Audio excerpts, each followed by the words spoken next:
तो कभी भी चेक करने को कहे कि पॉलिनोमियल है कि नहीं है, तो आपको मेनली इन्हीं दो चीजों को चेक करना है। को हर वेरिएबल के माथे की पावर को कंपेयर करके देखना है कौन सा पावर सबसे बड़ा। जो सबसे बड़ा पावर दिखेगा वही आपके पॉलिनोमियल की डिग्री होती है। तो दुनिया का कोई भी क्वाड्रेटिक पॉलिनोमियल जो होगा ना, वो इस फॉर्मेट का होगा, ax square plus bx plus C. अर्ज किया है जब भी लूडो खेलते हैं इंतजार रहता है 6 ऑन डाइस। जब भी लूडो खेलते हैं इंतजार रहता है 6 ऑन डाइस। 2 घंटे में करेंगे क्लास 10th का चैप्टर पॉलिनोमियल पूरा रिवाइज। बोलो वाह। तो एक और शानदार जानदार मजेदार ताबड़तोड़ से सेशन में, ताबड़तोड़ से वन शॉट में प्रिंस सेंसे अपने प्यारे प्यारे निंजास का स्वागत करते हैं। तो भैया ये सेशन भी सेंसे के हर सेशन की तरह धमाकेदार होने वाला है। क्यों? क्योंकि जब एग्जाम नजदीक आने वाले होते हैं, पढ़ा सब होता है, लेकिन मन में एक फीलिंग होती है कि यार पढ़ा सब है, काश कोई ऐसी छोटी सी प्यारी सी नन्ही सी मुन्नी सी वीडियो मिल जाती, तो चैप्टर की उस छोटी सी वीडियो को मैं फटाफट रिवाइज कर लेता और पूरा चैप्टर रिवाइज हो जाता। लेकिन यार ऐसी कोई छोटी वीडियो रिवाइज करने के लिए मिल ही नहीं रही जिसमें सारे कंसेप्ट्स भी डिस्कस हो जाएं, सारे इंपॉर्टेंट चैप्टर के वैरायटी के सवाल भी डिस्कस हो जाएं। तो अगर आपके मन में भी ये दुविधा चल रही थी, तो भैया ये वीडियो आप ही के लिए है। एकदम कम टाइम में, मिनिमल टाइम में अपने क्लास 10th का मैथ्स का चैप्टर पॉलिनोमियल पूरा फटाफट रिवाइज कर लेंगे। आपने बेसिक मैथ लिया है या स्टैंडर्ड मैथ लिया है, फर्क नहीं पड़ता है, दोनों के लिए ही ये वन शॉट बहुत ही फायदेमंद होने वाला है। तो आइए बिना टाइम वेस्ट किए हुए शुरू करते हैं और सबसे पहले ये जान लेते हैं कि सर क्या क्या टॉपिक्स हमारे सिलेबस में हैं इस चैप्टर से रिलेटेड और लगभग कितने मार्क्स का ये चैप्टर हमसे बोर्ड एग्जाम में पूछा जाएगा। तो यार सीबीएसई के हिसाब से बात करें ना, तो मेनली इस चैप्टर से हमें एग्जाम में 2 टॉपिक्स पे फोकस करना है। एक है जीरोस ऑफ अ पॉलिनोमियल और एक और है relationship between zeros and coefficients of quadratic polynomial. अब कहने के लिए 2 ही टॉपिक हैं, लेकिन इन 2 टॉपिक्स के अंदर भी बहुत सारे सब टॉपिक्स बनते हैं। क्या क्या इंपॉर्टेंट चीजें बनती है, क्या क्या इंपॉर्टेंट टॉपिक्स बनते हैं, ये हम देखेंगे जैसे जैसे चैप्टर में हम आगे बढ़ते जाएंगे। अब दूसरा इंपॉर्टेंट सवाल कि सर सीबीएसई एग्जैक्टली नहीं बताता कि ये चैप्टर एग्जाम में कितने मार्क्स का पूछा जाएगा, लेकिन अगर मैं अपने सालों से सीबीएसई के पढ़ाने के एक्सपीरियंस को, क्लास 10th के पढ़ाने के एक्सपीरियंस को यूज करूं, तो मैंने ऑब्जर्व किया है कि आप बेसिक वाले हो या स्टैंडर्ड वाले, फर्क नहीं पड़ता है। सीबीएसई बोर्ड एग्जाम में इस चैप्टर से लगभग 5 मार्क्स के सवाल पूछता है। यानी कि अगर आप ये वन शॉट रिवाइज कर लोगे भैया, तो आपके बोर्ड एग्जाम के 5 मार्क्स पक्के हो जाएंगे। चलिए तो अब कहानी को बिना टाइम वेस्ट किए हुए बेसिक्स के साथ स्टार्ट करते हैं। तो सबसे पहले पॉलिनोमियल की पहचान, पॉलिनोमियल है कि नहीं है, कैसे पहचानना है, कैसे आइडेंटिफाई करेंगे सर जी कि ये जो फलानी चीज है इसको पॉलिनोमियल बोला जाए कि नहीं बोला जाए। तो कोई भी पॉलिनोमियल जो होगा सर जी, वो आपको इस फॉर्मेट का, इस फॉर्मेट का, इस फॉर्मेट का, इस फॉर्मेट का, मतलब इस टाइप का दिख सकता है। अब पहचानने का तरीका क्या है? तो पहचानने का तरीका यह है कि सर जी आपको ये जो पॉलिनोमियल जैसी कहानियां दिख रही हैं, इस कहानी में आपको हर बार दिखेगा कि सर एक नंबर वाला पार्ट है, एक वेरिएबल वाला पार्ट है। कहोगे हाँ सर, हर बार दिखेगा, एक नंबर वाला पार्ट है, वेरिएबल वाला पार्ट है, नंबर वाला पार्ट है, वेरिएबल वाला पार्ट है, एंड सो ऑन। ये कहानी आपको हर बार दिखेगी। अब तुम कहोगे सर इसमें तो नहीं है, सर इसमें तो नहीं है, सर इसमें तो नहीं है, छिपा हुआ है। क्योंकि भैया अगर मैं चाहूं, मान लो एग्जाम्पल के लिए समझाऊं, तो यहां पे मैं अटैच करके इसी को ऐसा लिख सकता हूं। आ गया वेरिएबल वाला पार्ट? कहोगे हाँ सर। तो हर बार पहचान में आपको एक चीज ऑब्जर्व होगी कि सर डायरेक्टली और इनडायरेक्टली आपकी कहानी में नंबर वाला पार्ट होगा, वेरिएबल वाला पार्ट होगा, जो कि कनेक्टेड होगा या हो सकता है सोलो मिल जाए। कहोगे हां सर, बात समझ में आ गई। अब यहां मोटा मोटी पहचान ये है, और हमेशा ये ध्यान रखना क्योंकि इस पे सवाल आता है, कि जो नंबर वाला पार्ट होगा ना वो हमेशा एक रियल नंबर होना चाहिए। क्लास 10th लेवल पे अगर हम बात करें तो याद रखिएगा कि जो आपका नंबर वाला पार्ट है ना वो हमेशा एक रियल नंबर होना चाहिए। क्लियर? Clear sir. अब वेरिएबल वाले पार्ट के लिए आपको कंडीशन ये ध्यान में रखनी है कि वेरिएबल के माथे की पावर हर जगह, वेरिएबल के माथे की पावर हर जगह या तो एक पॉजिटिव इंटीजर होना चाहिए या तो जीरो होना चाहिए, और कुछ भी अलाउड नहीं है।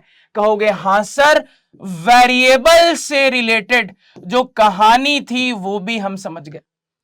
तो कभी भी चेक करने को कहे कि पॉलिनोमियल है कि नहीं है तो आपको मेनली इन्हीं दो चीजों को चेक करना है। क्लियर? कहोगे सर क्रिस्टल क्लियर। अब अगर कुछ बेसिक टर्म्स की बात कर ले, कुछ बेसिक डेफिनेशंस की बात कर ले, तो इस बात को भी ध्यान से समझना कि भैया ये जो जोड़ी बनती है ना, ये जो दोस्ती बनती है, किसकी दोस्ती? भैया मेरे नंबर वाले पार्ट की, वेरिएबल वाले पार्ट की। तो ये जो जोड़ी बनती है ना, ये जो दोस्ती बनती है ना सर जी, यही जोड़ी, यही दोस्ती क्या कहलाते हैं? मेरे पॉलिनोमियल के टर्म्स कहलाते हैं। यानी कि मैं कहूंगा ये टर्म है, ये टर्म है, ये टर्म है, ये टर्म है, ये टर्म है, ये टर्म है, ये टर्म है, ये टर्म है, ये टर्म है, ये टर्म है। कहोगे हां सर, टर्म की कहानी समझ में आ गई। अब फिर मेरी बात को सुनना, कोफिशिएंट क्या होता है?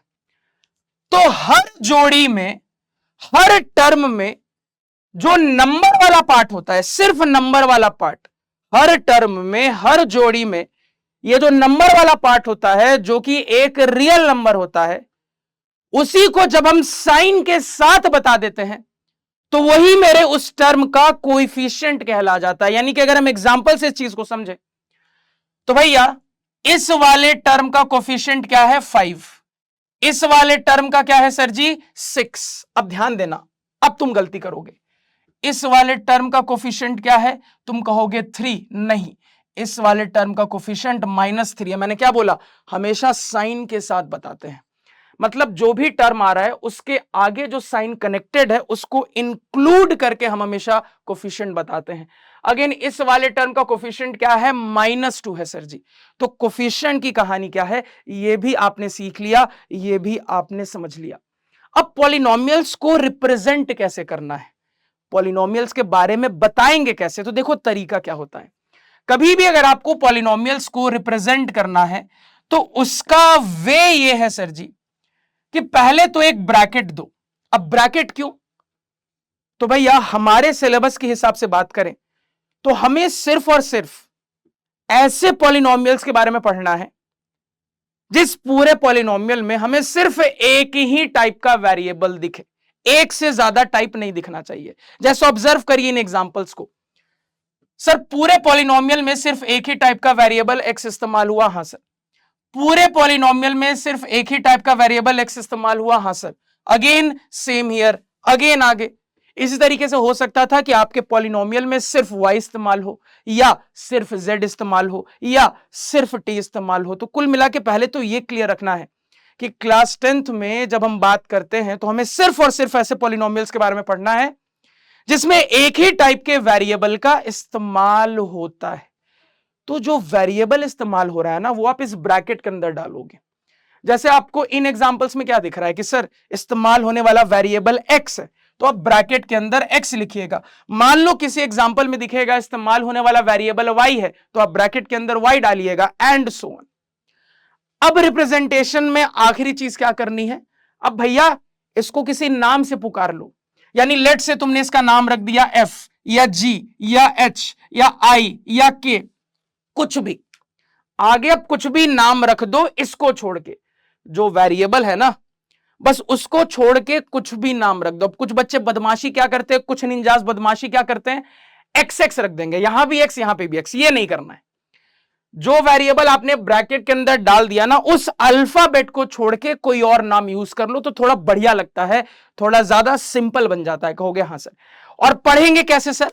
यही रिप्रेजेंटेशन है, पढ़ेंगे fx, या आप नाम रख सकते थे मान लो gx या hx। जैसे मान लो रैंडमली तुमने इसको पुकार लिया fx बेटा इधर आजा, तुमने इसको पुकार लिया gx बेटा इधर आजा, तुमने इसको पुकार लिया hx बेटा इधर आजा, मान लो तुमने इसको पुकार लिया ft बेटा इधर आजा। अब देखो जब मैंने ft कह दिया तो तुमको क्लियर हो गया ना कि यहां इस्तेमाल होने वाला वेरिएबल t है। कहोगे हाँ सर।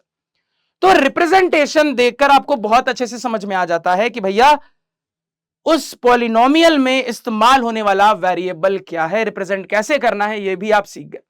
यानी इन कुछ एग्जाम्पल्स के थ्रू आप लोगों को मैंने बहुत अच्छे से यह बता दिया कि पॉलिनोमियल जैसा कुछ दिखे तो कंफर्म कैसे करना है कि पॉलिनोमियल है भी कि नहीं है। अगेन मैंने आपको कुछ बेसिक रिलेटेड जो डेफिनेशंस थी वो भी सिखा दी। अब इसी को एक जनरल तरीके से देख लेते हैं कि आप कभी भी ऑब्जर्व करोगे तो मान लेते हैं x वेरिएबल पे बात कर रहे हैं, मान लेते हैं आपके पॉलिनोमियल का वेरिएबल x है सर जी, तो आपके पॉलिनोमियल का जो जनरल फॉर्म होगा वो कुछ इस टाइप का होगा, an x की power n plus an minus 1 x की power n minus 1 plus an minus 2 x की power n minus 2 and so on. अब इस कहानी में जैसा कि मैंने आपको बताया कि सर जी ये जो जोड़ियां बन रही हैं यही जोड़ियां मेरे टर्म्स कहला जाएंगे। सर जी अगेन इन जोड़ियों में जो नंबर वाला पार्ट है साइन के साथ इंक्लूड करके वही मेरे टर्म्स का कोएफिशिएंट कहला जाएगा। कहोगे हाँ सर, ये बात भी समझ गए, ये बात भी क्लियर हो गई। अगेन रिप्रेजेंटेशन का वे मैंने आपको सिखा दिया। जैसे मान लो मुझे दिख रहा है कि यहां इस्तेमाल होने वाला वेरिएबल एक्स है, तो पुकारेंगे कैसा, चुन्नू बेटा मुन्नू बेटा ऐसे करके। कहोगे हाँ सर, तो पुकारेंगे इसको कैसे, इसका रिप्रेजेंटेशन कैसे करेंगे भैया, ब्रैकेट के अंदर एक्स डाल दिया, अब कुछ नाम रख दो, fx gx hx कुछ भी कह सकते थे, f1x g1x इस तरीके से भी कह सकते थे। समझ गए बात को? कहोगे हाँ सर, बिल्कुल क्रिस्टल क्लियर तरीके से समझ गए। ठीक। अगेन जैसे कि मैंने आपको बताया कि पॉलिनोमियल दिखने वाली चीज पॉलिनोमियल है भी कि नहीं है, यह कंफर्म करने के सर जी दो चीजें हमें चेक करनी है। सबसे पहले तो यह ध्यान रखना है कि हर एक टर्म में यह जो मेरा नंबर वाला पार्ट होगा वो एक रियल नंबर होना चाहिए क्लास 10th लेवल पे। और अगेन हमें दूसरी चीज यह ध्यान रखनी है कि सर जी हर एक टर्म में जो मेरा वेरिएबल वाला पार्ट है उसके माथे की पावर या तो एक पॉजिटिव इंटीजर होना चाहिए या जीरो, इसके अलावा और कुछ भी अलाउड नहीं है। पॉलिनोमियल कहलाने के लिए ये दोनों कंडीशंस फुलफिल होनी चाहिए। एक भी कंडीशन फेल हो गई भैया तो पॉलिनोमियल नहीं कहलाएगा। कहोगे हाँ सर, बात समझ में आ गई, बात क्लियर हो गई। वही चीजें यहां पे मैंने एक छोटे से रिप्रेजेंटेशन में आपके सामने क्लियर कट पीडीएफ में लिख दी है, फटाफट एक बार इसको देख लीजिए। जो मैंने आपको बताया है वही चीजें यहां पे लिखी हुई है। अब एक लास्ट चीज कि सर यह बोलना थोड़ा ऊटपटांग लगता है कि इस वाले का कोफिशिएंट बताओ सर 5, इस वाले का बताओ 6, इस वाले का बताओ -3, इस वाले का बताओ -2। थोड़ा ऊटपटांग लग रहा है ना? हाँ सर। तो टर्म पुकारने का भी एक तरीका है। टर्म पुकारने का तरीका क्या है, हम वेरिएबल का सहारा लेते हैं टर्म पुकारने के लिए। यानी कि मान लो मुझे इस टर्म को पुकारना है तो मैं कहूंगा x की पावर 5 वाले टर्म का कोफिशिएंट बताओ। तुम कहोगे अच्छा अच्छा अच्छा अच्छा अच्छा। इसका पुकारना है तो मैं कहूंगा कि यार x की पावर 4 वाले टर्म का कोफिशिएंट बताओ। अच्छा, तुम समझ जाओगे इसकी बात हो रही है। इसका पुकारना है, मैं कहूंगा x की पावर 1 वाले टर्म का कोफिशिएंट बताओ। अच्छा अच्छा अच्छा अच्छा अच्छा। इनको कैसे पुकारना है भैया, कांस्टेंट टर्म बताओ। या तुम ऐसा भी कह सकता हो कि भैया वेरिएबल की पावर 0 वाले टर्म का कोफिशिएंट बताओ, क्योंकि यहां पे इनडायरेक्टली आपको मैंने सिखाया कि सर जी जब ये सिर्फ नंबर लिखा होता है ना तो उसमें भी वेरिएबल अटैच्ड हम मान सकते हैं किस तरीके से, वेरिएबल की पावर 0 का फॉर्मेट लिखकर। तो टर्म पुकारना कैसे है ये भी आप सीख गए सर जी। तो यही मोटा मोटी बेसिक्स थे जो कि आपको क्लियर होने चाहिए थे। एक बार फटाक से वापस से स्लाइड देख लीजिए। अब आगे चलते हैं। अब जो हमने सीखा उसको थोड़ा सा ताबड़तोड़ तरीके से अप्लाई करके चलते हैं। तो अब आपको कुछ एग्जाम्पल्स मैंने लिख के दे दिए, आपको पहचानना है कि ये पॉलिनोमियल है कि नहीं है। पहले 2 मिनट साइड हो गया हूं, ट्राई करो, वीडियो पॉज करो, ट्राई करो। चलो अब वीडियो वापस से प्ले करके अपना आंसर चेक करो। तो आप कहिएगा कि सर अगर मैं सबसे पहले इसको देखूं तो सर आपने जो नंबर वाले पार्ट के बारे में, वेरिएबल वाले पार्ट के बारे में बताया, उसको अप्लाई करें तो आप यहां पे कहिएगा नंबर वाला पार्ट रियल नंबर होना चाहिए, फ्रैक्शन रियल नंबर है, कोई दिक्कत नहीं। अगेन इस वाले टर्म में भी देखें सर कुछ नहीं है, मतलब 1 अटैच्ड है, कॉमन सेंस। हाँ सर, तो फिर से दिख रहा है सर नंबर वाला पार्ट रियल नंबर है, कोई दिक्कत नहीं। अब वेरिएबल वाले पार्ट को देखिए, वेरिएबल के माथे की पावर पॉजिटिव इंटीजर या 0 होना चाहिए, है सर। अगेन यहां सिर्फ अल्फा है, मतलब सेल्फ अंडरस्टूड अल्फा की पावर 1 है। फिर से दिख रहा है सर माथे की पावर या तो 0 या तो पॉजिटिव इंटीजर होना चाहिए, यहां पे वही हो रहा है। तो सब कुछ सेट है सर, हर टर्म में हमारे नंबर और वेरिएबल की कहानी सेट है। हम कह देंगे सर ये पहला वाला एग्जाम्पल पॉलिनोमियल है। दूसरे एग्जाम्पल पे आते हैं। अब दूसरे एग्जाम्पल को अगर आप देखिएगा तो आप कहिएगा कि सर अगर यही पूरी चीज ऊपर लिखी होती ना, सब सॉर्टेड होता। अगर यही पूरी चीज ऊपर होती ना सर बस, तो ये पॉलिनोमियल होता। लेकिन नीचे आ जाने से प्रॉब्लम क्या हो गई? प्रॉब्लम ये हो गई कि सर अब इस चीज को हम ऐसे रिप्रेजेंट कर सकते हैं क्या? ध्यान दीजिएगा कि मैंने लिख लिया y square minus 3y plus 8 और इसकी होल पावर -1 कहोगे। हाँ सर, बिल्कुल 1/a टाइप की चीज को a की पावर -1 कहा जा सकता है। अब जब आप ऐसा लिख दोगे ना, तो अब ये जो चीज है ना, ये इस फॉर्मेट में नहीं रही, रूल ब्रेकडाउन होने लगा। कौन सा रूल? ये वेरिएबल वाली बात का रूल। क्योंकि आपको ये नहीं पता कि सर किसी चीज की पावर -1 है तो हर एक टर्म में फर्क क्या पड़ेगा, ये आपको नहीं पता। लेकिन ये अंदाजा जरूर है कि सर ये जो पावर की -1 है ये हर एक टर्म को इफेक्ट जरूर करेगा। ये जो पावर में -1 है ये हर एक वेरिएबल को इफेक्ट जरूर करेगा। अब -1 जब इफेक्ट करेगा सर जी, तो इसका इफेक्ट ये तो पक्की बात है कि ऐसा होगा सर जी कि ये जो वेरिएबल के पावर का रूल होता है ना, इसको ये डिस्टर्ब करेगा। तो इस रीजन की वजह से, या फिर तुम ऐसे भी दिमाग लगा सकते हो कि सर हमने इसके लिए पढ़ा था, ऐसी चीज यानी कि पावर में, ओवरऑल पावर में कुछ -1 होता, -2 होता, -3 होता, इसके लिए नहीं पढ़ा था सर जी। यानी कि मैं ओवरऑल कह दूंगा कि भैया यहां रूल ब्रेकडाउन हो रहा है वेरिएबल वाले पार्ट के कारण, यह पॉलिनोमियल नहीं होगा। अगेन यहां पे देखिए, आप कहिएगा कि सर यहां पे सारी चीजें सही है, बैठ रही हैं जैसा आपने सिखाया, यहां पे भी सही है, यहां पे नंबर वाली चीज भी सही है। प्रॉब्लम यहां पे वेरिएबल वाली चीज में हो गई। क्यों? क्योंकि सर रूट एक्स का मतलब हो गया x की पावर 1/2, और मैंने आपको अभी बताया कि वेरिएबल के माथे की पावर या तो पॉजिटिव इंटीजर या तो 0, और कुछ भी अलाउड नहीं। तो भैया ये तो कुछ भी में आ गया, कहोगे हाँ सर। ना ही ये 0 है, ना ही ये पॉजिटिव इंटीजर है, कहोगे हाँ सर जी। तो मैंने क्या कहा था, एक भी रूल कहीं भी ब्रेक हुआ भैया खेल खत्म, यानी हम कहेंगे ये भी पॉलिनोमियल नहीं होगा। अब इसको देखिए, हाँ होगा पॉलिनोमियल। क्यों? मान लेते हैं यहां इस्तेमाल होने वाला वेरिएबल अगर x है तो ये कुछ ऐसा लिखा जाता। तो अब ये एडजस्टमेंट करने के बाद मुझे दिख रहा है सर जी कि ये रूल्स को फॉलो कर रहा है। हाँ सर जी, ये पॉलिनोमियल है। अगेन 0, ध्यान रखिएगा, सिर्फ 0 लिखा रहे सर जी, वो भी पॉलिनोमियल है, क्योंकि सीबीएसई इस 0 पे तबाही मचा देता है। तो याद रखिएगा, सिर्फ 0 लिखा रहे वो भी पॉलिनोमियल है। क्लियर? कहोगे हाँ सर क्लियर। चलिए आगे चलते हैं, अब आगे की कहानी देख लेते हैं। अब दूसरा इंपॉर्टेंट टॉपिक पढ़ते हैं, डिग्री ऑफ अ पॉलिनोमियल। क्या होता है degree of a polynomial?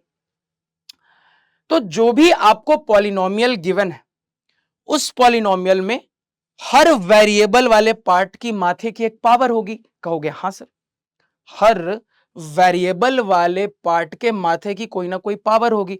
Her term में वेरिएबल होगा और वेरिएबल के माथे की कोई पावर होगी। तो आपको हर वेरिएबल के पावर को कंपेयर करके देखना है कौन सा पावर सबसे बड़ा। आपको हर वेरिएबल के माथे की पावर को कंपेयर करके देखना है कौन सा पावर सबसे बड़ा। जो सबसे बड़ा पावर दिखेगा वही आपके पॉलिनोमियल की डिग्री होती है। As simple as that. यानी इस रूल को अप्लाई करके देखिए तो ध्यान दीजिएगा। मान लो हमारा ये वाला पॉलिनोमियल है 3x + 5। अब यहां पे अगर हम अपने रूल्स के हिसाब से आपसे पूछें कि भैया बताओ इस पॉलिनोमियल की डिग्री क्या होगी, तो आप क्या कहोगे कि सर पहले इसको थोड़ा अच्छे से लिख ले। तो ये तो ठीक है, इसको उस हिसाब से ऐसा लिखना पड़ेगा। हाँ सर। अब यहां पे जो मैंने आपको सिखाया है कंसेप्ट अप्लाई करेंगे सर। तो एक टर्म में वेरिएबल के माथे की पावर 1 है, एक जगह 0 है। तो जितने वेरिएबल उनके माथे की पावर कंपेयर करके बताइए कौन सा सबसे बड़ा माथे का पावर। तुम कहोगे इस सिचुएशन में 1, यानी इस पॉलिनोमियल fx की डिग्री 1। कहोगे हाँ सर, बात समझ गए। अगेन इसी तरीके से ये पॉलिनोमियल gy देखिए। अब यहां पे सेम रूल अप्लाई करें तो आप कहिएगा कि सर इस टर्म में वेरिएबल के माथे की पावर 2, इस टर्म में वेरिएबल के माथे की पावर 1। इसको अगर मैं अपने फॉर्मेट में सेट करूं तो इस टर्म में वेरिएबल के माथे की पावर 0। तो भैया हर जगह वेरिएबल के माथे की पावर को कंपेयर करके सबसे बड़ा नंबर क्या दिख रहा है सर? तो 0, 1 और 2 में 2 ही दिख रहा है ना, यानी ये पूरे पॉलिनोमियल gy की डिग्री कितनी हो जाएगी? 2। अगेन यहां पे आ जाइए, इसको देखिए। तो सर जी ht बराबर 9, यानी कि सर हिडन वे में इसी चीज को ऐसा लिखा जा सकता है 9 इंटू टी की पावर 0। अभी आपको यह चक्कर मैंने सिखाया, कहोगे हाँ सर। आपको घन चक्कर बनाने से मैंने बचाया, कहोगे हाँ सर। यानी अब यहां पे तो सर एक ही टर्म है, तो एक ही टर्म है सर जी, मतलब उसे के माथे की पावर जो है डिग्री हो जाएगी। भैया कंपेयर तो तुम तब करोगे ना जब बहुत सारे टर्म होते, क्योंकि बहुत सारा वेरिएबल आता। यहां तो एक गो टर्म है, तो जब एक गो टर्म है तो उसी में जो वेरिएबल है उसे के माथे की पावर डिग्री हो जाएगी। हाँ सर, जब एक गो टर्म होगा, जब एक ही टर्म होगा, तो उसी एक टर्म में जो वेरिएबल वाला पार्ट है उसके माथे की पावर जो हो जाएगी वही मेरे पूरे पॉलिनोमियल का डिग्री कहला जाएगी। कहोगे हाँ सर। यानी कि यहां एक ही टर्म है तो भैया देखने के लिए एक ही वेरिएबल है, माथे की पावर क्या है? 0। यानी कि सर जी इस पॉलिनोमियल ht की डिग्री क्या हो जाएगी? 0। अब बस ट्विस्ट ये है, और इस पे सीबीएसई घुमा फिरा के हर एक आध साल में सवाल पूछता रहता है। 0 अभी बताया था ना, 0 घन चक्कर बना देता है भैया, ध्यान से। 0 पॉलिनोमियल है। हाँ सर, मान लेते हैं fz बराबर 0 लिखा है, तो सर इसकी डिग्री क्या होगी? तो याद रखिएगा 0 की डिग्री डिफाइंड नहीं होती, नॉट डिफाइंड। ये बहुत इंपॉर्टेंट, इसको याद रखिएगा कि 0 की डिग्री डिफाइंड नहीं होती। यानी कि अगर आपका पॉलिनोमियल 0 है तो इसकी डिग्री कोई पूछे हम कहेंगे नॉट डिफाइंड, डिफाइंड ही नहीं है भैया। चलिए बढ़िया। अब यहां पे साथ साथ एक और चीज समझ लेते हैं, एक और बेसिक कंसेप्ट समझ लेते हैं। तो अगर किसी पॉलिनोमियल की डिग्री 1 होती है तो उसी को हम लीनियर पॉलिनोमियल भी पुकार सकते हैं। कहोगे हाँ सर। अगर किसी पॉलिनोमियल की डिग्री 2 होती है तो इसी को हम क्वाड्रेटिक पॉलिनोमियल भी पुकार सकते हैं। अगर किसी पॉलिनोमियल की डिग्री मान लो 3 होगी तो उसी को हम क्यूबिक पॉलिनोमियल भी पुकार सकते हैं। किसी पॉलिनोमियल की डिग्री अगर 0 होती है तो उसी को हम कांस्टेंट पॉलिनोमियल कह देते हैं। कहोगे हाँ सर। और 0 का भैया स्पेशल नाम है, क्योंकि 0 है डेंजरस। तो पॉलिनोमियल 0 जब होता है तो इसका नाम ही रख दिया सामने वाले ने, मैथमेटिशियंस ने कहा ससुरा बड़ा बदमाश है ये 0, थोड़ा ध्यान से, तो भैया इसका नाम ही रख दिया 0 पॉलिनोमियल। कहोगे हाँ सर। तो ये बेसिक चीजें भी ध्यान रखना सर जी। क्लियर है? कहोगे हाँ सर, एकदम क्रिस्टल क्लियर है, बिंदास तरीके से क्लियर है। अब आगे चलते हैं, वैल्यू ऑफ अ पॉलिनोमियल का कंसेप्ट समझते हैं। क्या मतलब होता है यार वैल्यू ऑफ अ पॉलिनोमियल का? तो ऑब्वियस ही बात है सर, आपका अगर पॉलिनोमियल होगा तो उस पॉलिनोमियल में कोई ना कोई वेरिएबल इस्तेमाल हो रहा होगा। ठीक है सर। तो अगर मैं वेरिएबल की जगह पे, अगर मैं वेरिएबल के प्लेस पे किसी रियल नंबर को पुट कर दूं, किसी रियल नंबर को सब्स्टिट्यूट कर दूं, अब वो एक सिंप्लीफिकेशन में बदल जाएगा। अगर मैं अपने गिवन पॉलिनोमियल में वेरिएबल की जगह पे, जहां जहां वेरिएबल है हर जगह अगर एक सर्टेन रियल नंबर या एक सर्टेन रियल नंबर सब्स्टिट्यूट कर दूं सर जी, तो अब वो एक सिंप्लीफिकेशन में बदल जाएगा, उसकी एक वैल्यू निकल के आएगी। यही कहलाता है value of the polynomial at that real number. एकदम सिंपल कि सर जो भी मेरा गिवन पॉलिनोमियल होगा ऑफ कोर्स उसका एक वेरिएबल होगा। तो अगर अपने गिवन पॉलिनोमियल में हम वेरिएबल की जगह पे कोई रियल नंबर पुट कर दे, कोई रियल नंबर सब्स्टिट्यूट कर दे, ये करने के बाद एक सिंप्लीफिकेशन मुझे दिखेगी, उसको सिंप्लीफाई करेंगे, एक वैल्यू निकल के आएगी, वही कहलाता है value of r polynomial at that real number. कहोगे हाँ सर, इसी को यहां पे मैथमेटिकल टर्म्स में लिख दिया गया है कि भैया if f x is a polynomial alpha be any real number then f alpha. आपने क्या किया, अपने रियल नंबर को वेरिएबल की जगह पे पुट कर दिया।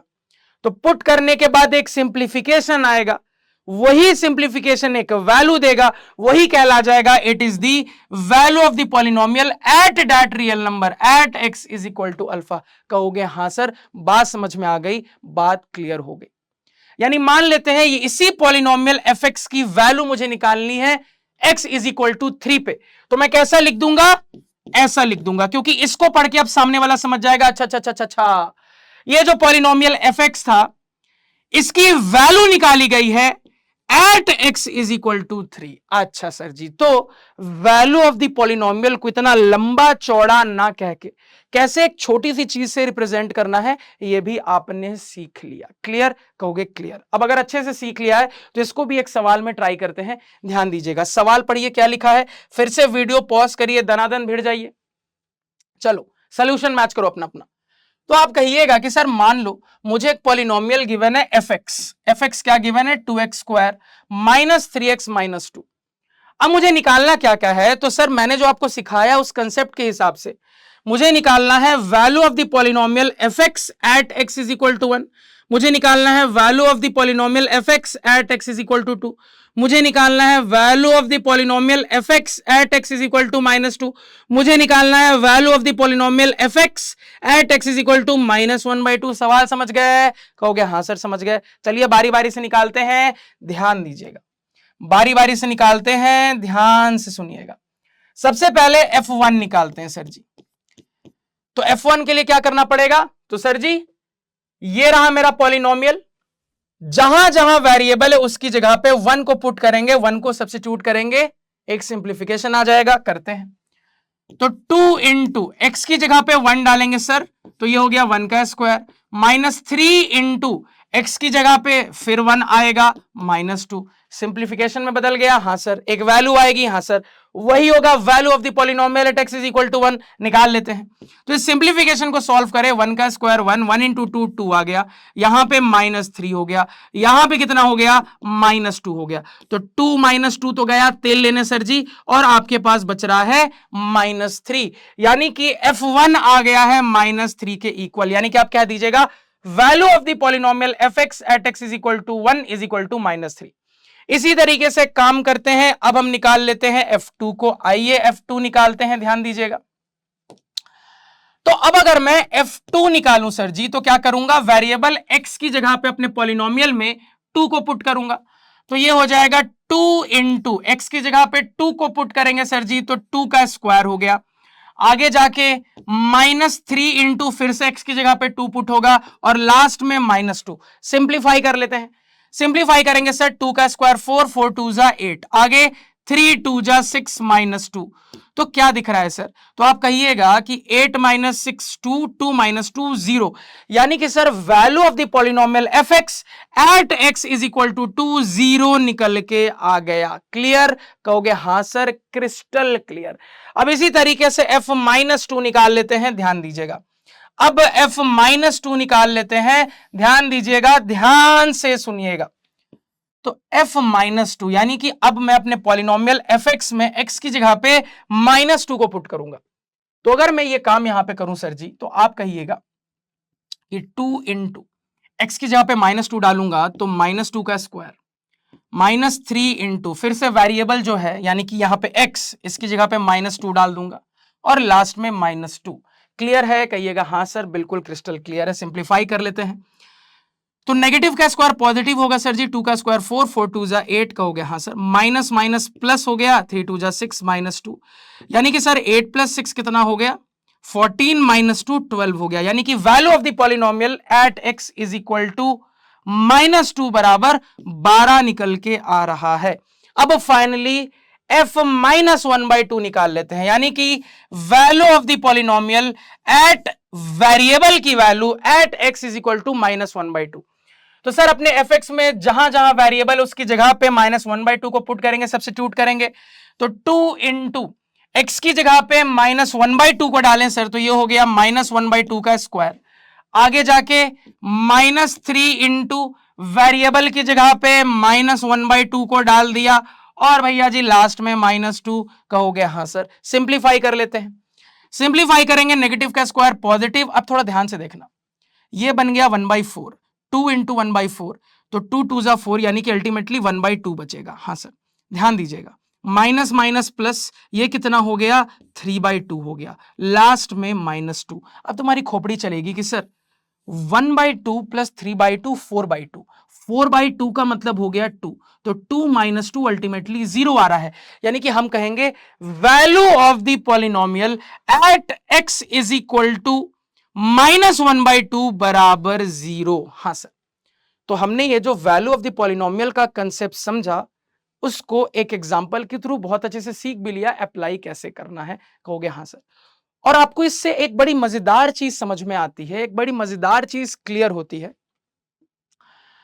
कि सर जरूरी नहीं है कि अलग अलग रियल नंबर पे पॉलिनोमियल की वैल्यू भी अलग अलग आएगी। हमने ऑब्जर्व किया कि सर अलग अलग रियल नंबर पे, हमने ऑब्जर्व किया कि सर अलग अलग रियल नंबर पे मेरे पॉलिनोमियल की वैल्यू सेम भी आ सकती है। कहोगे हाँ सर, एक बहुत इंटरेस्टिंग ऑब्जर्वेशन जो कि हम ध्यान रखेंगे।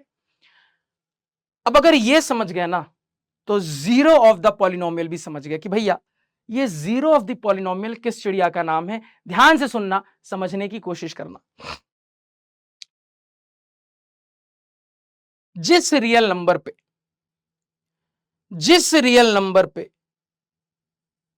पुट करने के बाद मेरे पॉलिनोमियल की वैल्यू 0 आ जाती है, उसी रियल नंबर को हम जीरो ऑफ द पॉलिनोमियल कह देते हैं।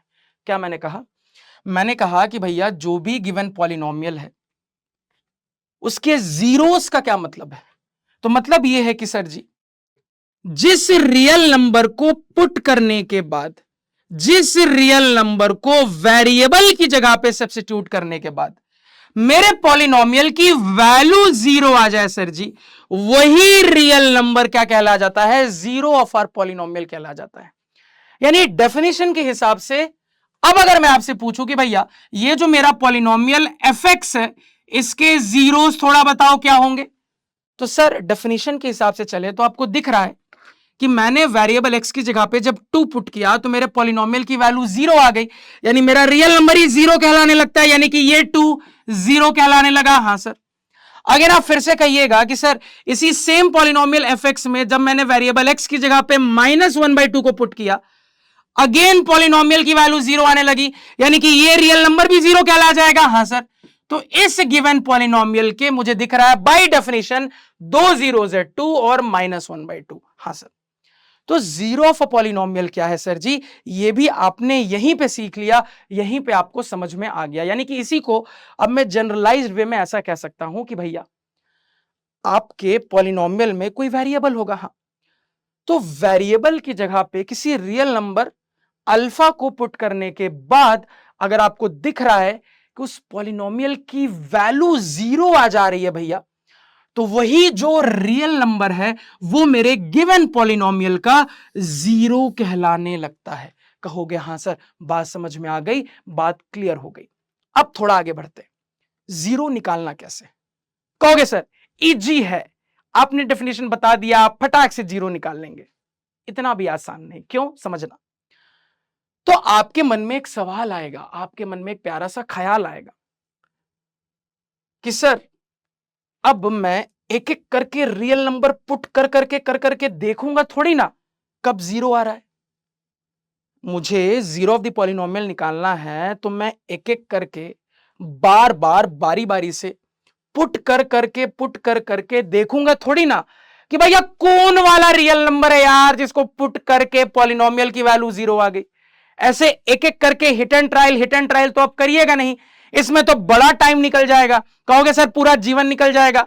बचपन में जन्म लेते ही प्रेम सेंसई से पॉलिनोमियल पढ़ने के बाद अगर हम ये हिट एंड ट्रायल मेथड इस्तेमाल करेंगे सर जी, तो पता चले बूढ़े हो जाएंगे और बहुत सारे ऐसे पॉलिनोमियल होंगे जिनका जीरो ही नहीं निकाल पाएंगे। कहोगे हाँ सर। तो ऐसे पुट कर करके बारी बारी से देखना कब जीरो आ जाए, ये कोई वायबल मेथड नहीं है सर। एक प्रॉपर तरीका होना चाहिए। वो प्रॉपर तरीका क्या है? जीरो निकालने का। आइए सीखते हैं।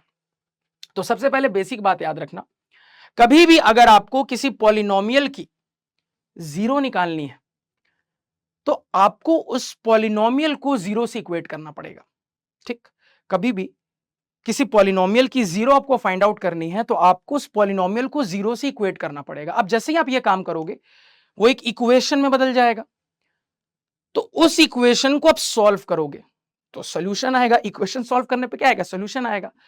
वो जो इक्वेशन को सॉल्व करके सॉल्यूशन आएगा ना, वही आपके ओरिजिनल पॉलिनोमियल का जीरोस होगा। अब ये जो मैंने बात बोली, आइए आपको कुछ एग्जांपल से सिखाता हूं।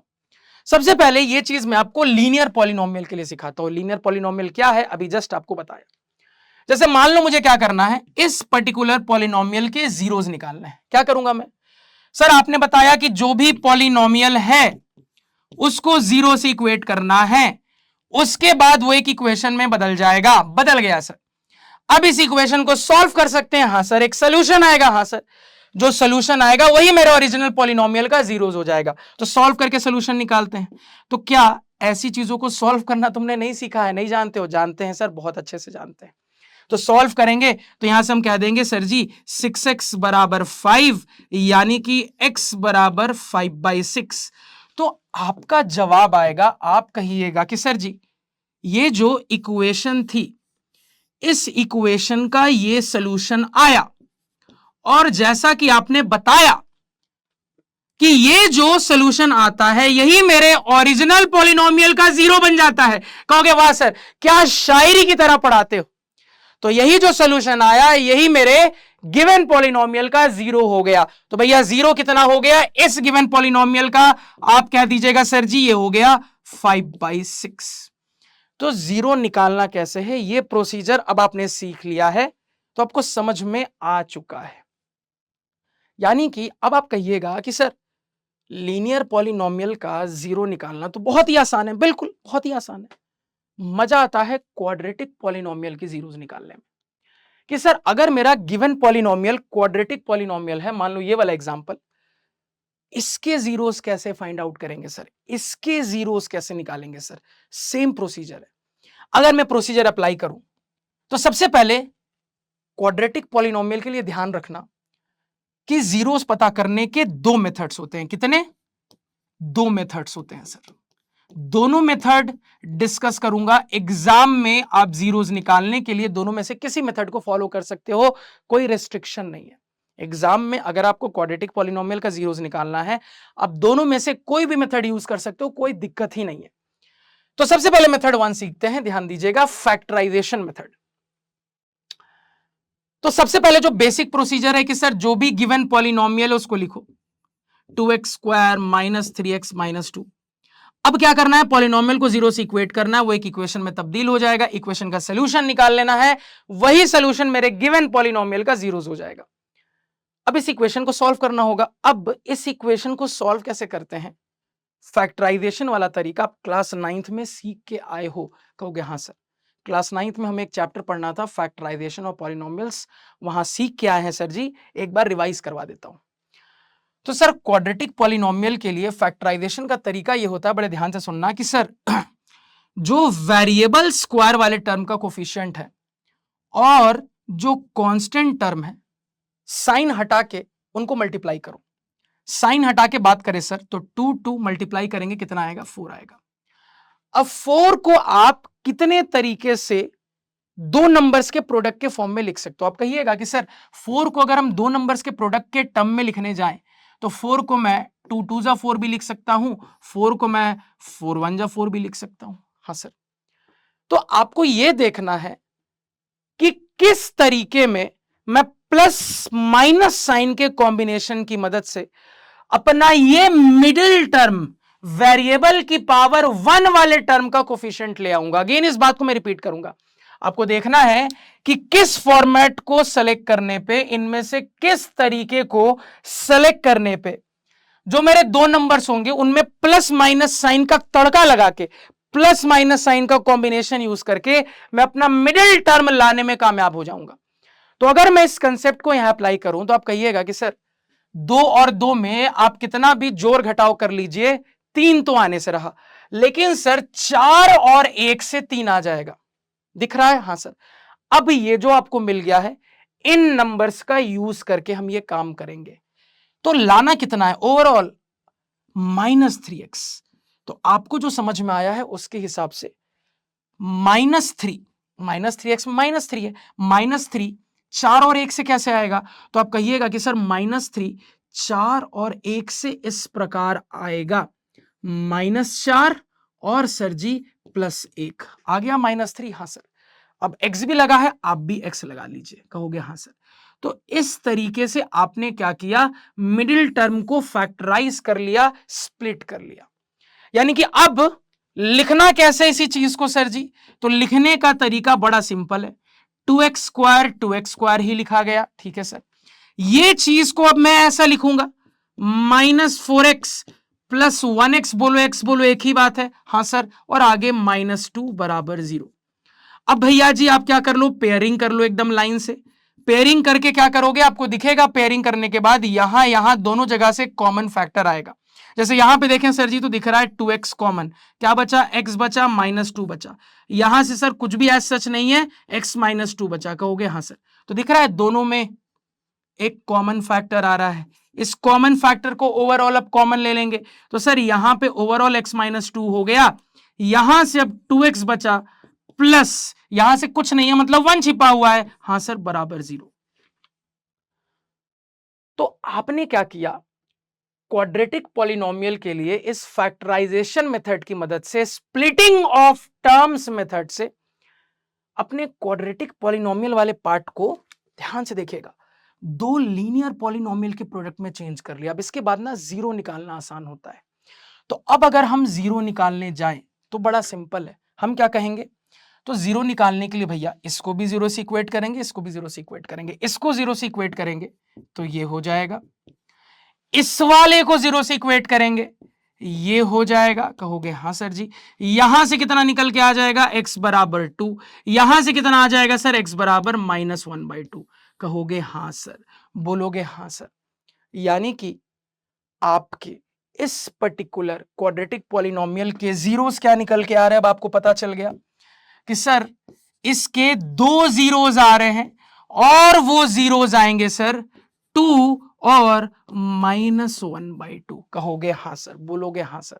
और मजे की चीज ये है कि सर आप इसको क्रॉस चेक कर सकते हो, क्योंकि सर यही सेम पॉलिनोमियल तो यहां पे हमने लिया था, देखो जीरोस 2 -1/2 आ रहे थे, कहोगे हाँ सर जी, हमने क्रॉस चेक भी कर लिया, हमारा आंसर सही है, बढ़िया।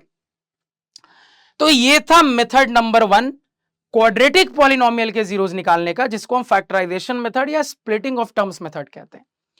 9th में पढ़ना था लेकिन फिर भी आपको मैंने अच्छे से रिवाइज करवा दिया। अब मेथड नंबर 2 पे आ जाते हैं, जो कि एक इंडियन मैथमेटिशियन ने दिया था, श्री श्रीधराचार्य। तो भैया हम तो श्रीधराचार्य रूल कहेंगे, हम इंडियंस हैं, फॉरेनर्स को पसंद नहीं है इंडिया, तो वो जल्दी श्रीधराचार्य रूल नहीं कहते, उन्होंने अपना अंग्रेजी नाम रख दिया है क्वाड्रेटिक फॉर्मूला। ठीक है, क्लियर है यार, हम इंडियन से हम श्रीधराचार्य रूल कहेंगे और एग्जाम में भी बकायदा श्रीधराचार्य रूल लिख के आएंगे यार, समझ रहे हो ना। थोड़ा बड़ा नाम है मैं समझ रहा हूं, लेकिन क्या करोगे यार, थोड़ी सी इंडिया की रिस्पेक्ट करते हैं इस मैटर में, ठीक है, थोड़ा इंडियन नाम यूज करते हैं। तो श्रीधराचार्य मेथड अब यूज करेंगे सर। अब श्रीधराचार्य मेथड कैसे काम करता है इसको ध्यान से सुनिएगा। तो दुनिया का कोई भी क्वाड्रेटिक पॉलिनोमियल जो होगा ना, वो इस फॉर्मेट का होगा, ax² + bx + c। दुनिया का कोई भी क्वाड्रेटिक पॉलिनोमियल होगा तो आपको ऑब्जर्व होगा कि सर वो इस फॉर्मेट का होगा।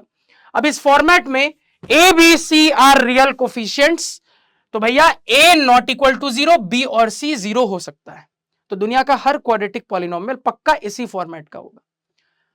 तो भैया अगर मेरा क्वाड्रेटिक पॉलिनोमियल ऐसा है तो श्रीधराचार्य रूल कहता है कि भैया आपका जो वेरिएबल है उसकी वैल्यू क्या आएगी, उसके जीरोस क्या आएंगे, तो 2 जीरोस आएंगे क्वाड्रेटिक पॉलिनोमियल के। कैसे आएंगे आइए समझाता हूं। तो सर उसके लिए सबसे पहले हम एक टर्म निकालते हैं जिसको हम कैपिटल डी डिस्क्रिमिनांट कहते हैं। क्या होती है इसकी वैल्यू? तो इसकी वैल्यू होती है बी स्क्वायर माइनस 4ac। कहोगे हाँ सर, यहां से दिख रहा है ए बी सी क्या है, पुट कर दोगे डी आ जाएगा बी स्क्वायर माइनस 4ac। अब इस क्वाड्रेटिक पॉलिनोमियल का एक जीरो हो जाएगा, बड़े ध्यान से सुनिएगा, minus b plus root under D divided by 2a। दूसरा जीरो हो जाएगा minus b minus root under D divided by 2a। बस वैल्यू पुटिंग करना है, आपके दो जीरोज आपके सामने हाजिर हो। कहोगे हाँ सर। तो यही है हमारा सिद्धाचार्य मेथड, जिसको क्वाड्रेटिक फॉर्मूला भी कहते हैं, कि भैया दुनिया का कोई भी क्वाड्रेटिक पॉलिनोमियल होगा वो इस फॉर्मेट का होगा। इस फॉर्मेट से आपको ए बी सी दिख जाएगा। सबसे पहले डिस्क्रिमिनांट डी निकालना, जो कि होता है बी स्क्वायर माइनस 4ac। अब दुनिया के किसी भी क्वाड्रेटिक पॉलिनोमियल के इस फॉर्मूले के बेसिस पे दो जीरोज आपको आते हुए दिखेंगे। एक होगा minus b plus root under D divided by 2a, एक होगा minus b minus root under D divided by 2a। इन्हीं को कंबाइंड वे में हम सीधे ऐसे भी याद रख लेते हैं। कैसे यार? Minus b plus minus root under D divided by 2a। इसी को कंबाइन करके हम ऐसा भी लिख लेते हैं। कहोगे हाँ सर, बस इस कंसेप्ट को यहां पे अप्लाई कर दो। तो सर इस कंसेप्ट को अप्लाई करेंगे तो सर ये चीज भी इसकी जैसी दिख रही है। कहोगे हाँ सर। तो अगर मैं कंपेयर करूं तो मुझे एबीसी दिख रहा है, बिल्कुल दिख रहा है सर। ए क्या है? एक्स स्क्वायर वाले टर्म का कोफिशिएंट। बी क्या है? एक्स की पावर 1 वाले टर्म का कोफिशिएंट।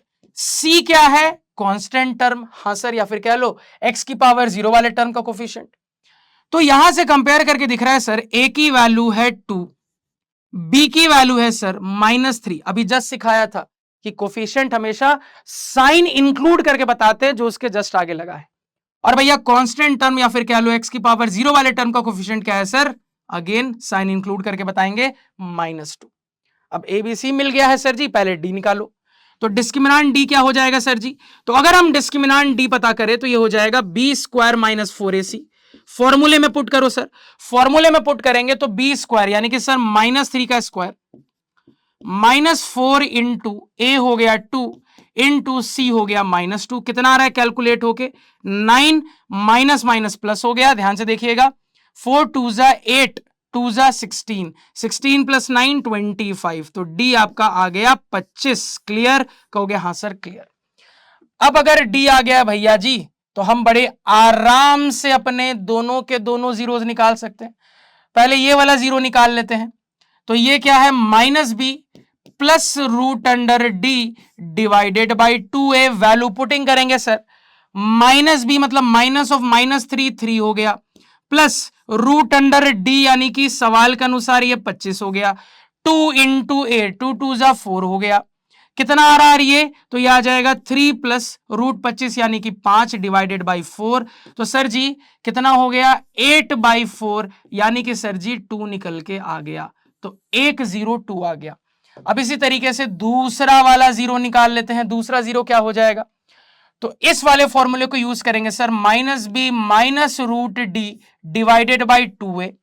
अब फिर से sir ji value putting, minus b का मतलब माइनस ऑफ -3 यानी कि 3, माइनस रूट अंडर डी यानी कि सर रूट अंडर 25 क्योंकि डी 25 आया है, डिवाइडेड बाई 2 इंटू ए। तो 2 2 जा 4। कितना आ रहा है सर जी ये निकल के? 3 माइनस रूट 25 5 डिवाइडेड बाई 4। तो 3 माइनस 5 -2/4, 2 दूनी के 4 -1/2। दूसरा जीरो आ रहा है सर जी। और ऑब्जर्व करिए हमारे पहले मेथड से भी सेम आंसर आ रहा था। तो तुम लोगों ने बहुत अच्छे से यहां पे ये भी सीख लिया कि हमारे सिलेबस में जो है कि लीनियर पॉलिनोमियल का जीरो कैसे निकाले, क्वाड्रेटिक पॉलिनोमियल का जीरो कैसे निकाले। तो याद रखिएगा, क्वाड्रेटिक पॉलिनोमियल के जीरोस निकालने के दो मेथड है। आप एग्जाम में दोनों में से कोई भी मेथड यूज कर सकते हो, कोई दिक्कत नहीं है। अपने जरूरत के हिसाब से आप अपने मेथड का सिलेक्शन कर सकते हो। अब आगे चलते हैं सर, कुछ इंपॉर्टेंट ग्राफ के बारे में पढ़ते हैं।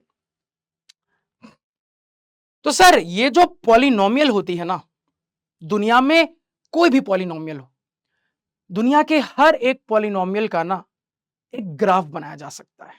अच्छा ठीक है सर। तो जब दुनिया के हर एक पॉलिनोमियल का ग्राफ बनाया गया, जब उनको कोऑर्डिनेट एक्सिस पे प्लॉट किया गया, तो ये मैथमेटिशियंस ने ऑब्जर्व किया कि कोई भी लीनियर पॉलिनोमियल हो, कोई भी लीनियर पॉलिनोमियल कैसा भी हो, जैसे एग्जांपल के लिए मैं कह देता हूं 2x+3 लीनियर पॉलिनोमियल है, हाँ सर, मैं कह देता हूं 8x लीनियर पॉलिनोमियल है, हाँ सर, मैं कह देता हूं 7/3x-5 लीनियर पॉलिनोमियल है, हाँ सर। कोई भी लीनियर पॉलिनोमियल हो, कैसा भी लीनियर पॉलिनोमियल हो, अगर आप कभी भी लीनियर पॉलिनोमियल का ग्राफ बनाइएगा, वो हमेशा एक स्ट्रेट लाइन निकल के आएगा, याद रखिएगा। हमेशा हमेशा आपके लीनियर पॉलिनोमियल का जो ग्राफ होगा वो एक स्ट्रेट लाइन निकल के आएगा। एक एग्जांपल मैंने बनाया ऐसा, हो सकता है आपका स्ट्रेट लाइन ऐसा हो या ऐसा हो या ऐसा हो या ओरिजिन से पास कर रहा हो, यह पक्की बात है। कैसा भी हो सर जी, दुनिया के किसी भी कोई भी लीनियर पॉलिनोमियल का ग्राफ हमेशा एक स्ट्रेट लाइन निकल के आएगा। और आप एक और चीज ऑब्जर्व करना कि दुनिया का कोई भी लीनियर पॉलिनोमियल जो होगा सर, वो जनरल फॉर्म में ऐसा दिखेगा, ax प्लस बी फॉर्म का होगा। आप चेक कर लो, जहां पे a and b are real numbers, a not equal to 0, b कोई भी रियल नंबर हो सकता है, 0 भी हो सकता है। क्लियर, सिंपल बात थी, कहोगे हाँ सर। अब आ जाते हैं इसी तरीके से क्वाड्रेटिक पॉलिनोमियल पे, जो ज्यादा इंपॉर्टेंट है, तो इसको अब ध्यान से सुनिएगा, समझने की कोशिश करिएगा। तो सर क्वाड्रेटिक पॉलिनोमियल कोई भी हो, कैसा भी हो, जैसे मान लो एग्जांपल के लिए मैं लिख लेता हूं 2x² माइनस 3x+4, मान लो मैं लिख लेता हूं x² प्लस x+1, मान लो मैं लिख लेता हूं 3/2x² माइनस 5x+3। तो सर दुनिया का कोई भी क्वाड्रेटिक पॉलिनोमियल हो, दुनिया का कैसा भी क्वाड्रेटिक पॉलिनोमियल हो, पहले तो ये जान लो वो हमेशा जनरल फॉर्म में ऐसा दिखेगा। ये जस्ट मैंने आपको अभी जस्ट बताया भी है कि दुनिया का कोई भी कैसा भी क्वाड्रेटिक पॉलिनोमियल अगर मैं x वेरिएबल पे लिखूंगा तो ऐसा दिखेगा ax² plus bx plus c। अगर मैं y वेरिएबल पे लिखूंगा तो ऐसा दिखेगा ay² plus by plus c। अगर z वेरिएबल पे लिखूंगा तो ऐसा दिखेगा az² plus bz plus c। इसमें तो कोई दिक्कत नहीं है, वेरिएबल के हिसाब से जनरल फॉर्म को तुम चेंज कर सकते हो। सेम हियर कि मान लो y वेरिएबल पे कोई पूछ ले कि लीनियर पॉलिनोमियल कैसे लिखोगे, तो ऐसे लिख दोगे ay plus b. z variable पे कोई पूछ ले कैसे लिखोगे, az plus b. Simple, variable के हिसाब से आप चेंज कर सकते हो जनरल फॉर्म को। ठीक, तो मोटा मोटी ये बात समझ में आ गई सर। अभी जनरल फॉर्म में याद ये रखना है सर कि a b c ये जो कोफिशिएंट्स होते हैं, they are real numbers, a not equal to 0, बाकी b and c can be any real number, ये 0 भी हो सकते हैं, ये लेकिन कभी भी 0 नहीं हो सकता। क्लियर, कहोगे हाँ सर क्लियर। तो अभी जस्ट मैंने आपको बताया कि सर दुनिया का कोई भी कैसा भी पॉलिनोमियल होगा, हमेशा उसको ग्राफिकली रिप्रेजेंट किया जा सकता है, उसका एक ग्राफ बनाया जा सकता है। तो लीनियर पॉलिनोमियल की ही तरह जब दुनिया के अलग अलग टाइप के क्वाड्रेटिक पॉलिनोमियल का ग्राफ बनाया गया, तो दुनिया वालों ने, मैथमेटिशियंस ने एक मजेदार चीज ऑब्जर्व की कि ग्राफ एक कटोरा आ रहा है जिसमें तुम दाल खाते हो। कटोरा सीधा भी हो सकता है, या गुस्से में जब तुम कटोरा पलट देते हो तो ये ऐसा भी हो सकता है। तो मैथमेटिशियंस ने ऑब्जर्व किया कि दुनिया का कोई भी कैसा भी क्वाड्रेटिक पॉलिनोमियल हो, उसका ग्राफ हमेशा एक कटोरे जैसा होता है। कटोरे का मुंह ऊपर भी खुला हो सकता है, कटोरे का मुंह नीचे भी खुला हो सकता है। इसी कटोरे को अंग्रेजी में बोल दिया गया पैराबोला। कौन बोला?